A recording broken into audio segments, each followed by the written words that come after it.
Jamani, ndugu wana familia, nahisi mnanisikia, si ndio? Ifuatayo ni ripoti ya marehemu. Marehemu huyu najua mmempoteza, lakini hamna la, Mungu alimpenda. Sasa niongee kwa sauti hii. Mgonjwa wenu alikuwa na magonjwa, yani magonjwa tuberculosis, microbacterium, fungi. Yaani ya magonjwa kwanza sio ya kurithi wala ya kulogwa. Huyu amejitakia. Aya. Dokta, unajua huyu ni ndugu yetu. Mtu tuna uchungu naye, anajitakiaje mtu mgonjwa anajitakia? Dokta. Sasa ni ripoti inasema hivyo, huyu amejitakia. Kwenda kuzurura kule kuhangaika. Mimi sisi tuseme ukweli. Unajua ifike wakati nasema daktari tuwe waaminifu. Mimi nasema ukweli. Tumejaribu kila namna.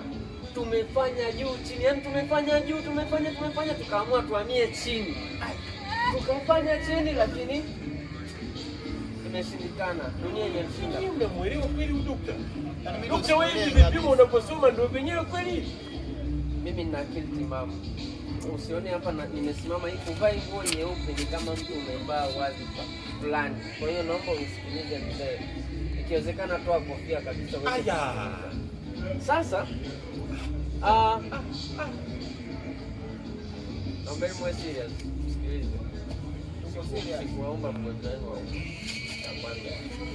Cha pili, mgonjwa wenu alikuwa anamtongoza mke wako. Amefanya wewe na maana hapana, nisikilizeni ya mwisho. Hebu toa maelezo. Vipimo hivi ni vyenyewe? Haya, na visoma hapa kabisa baba, unaviona. Ndio.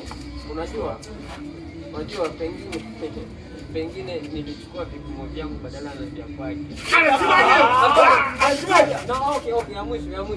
Unajua? Hebu soma vizuri.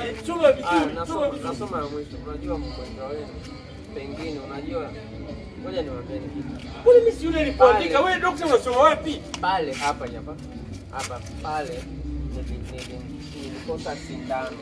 Nilipokosa sindano ikabidi nichome kitu. Umeua! Dokta, umeua! Hapana, nimemchoma kitu. Hebu malizia. Malizia kwanza. Na kukaba hapa. Inabidi sasa hivi akachomwe moto. Huyu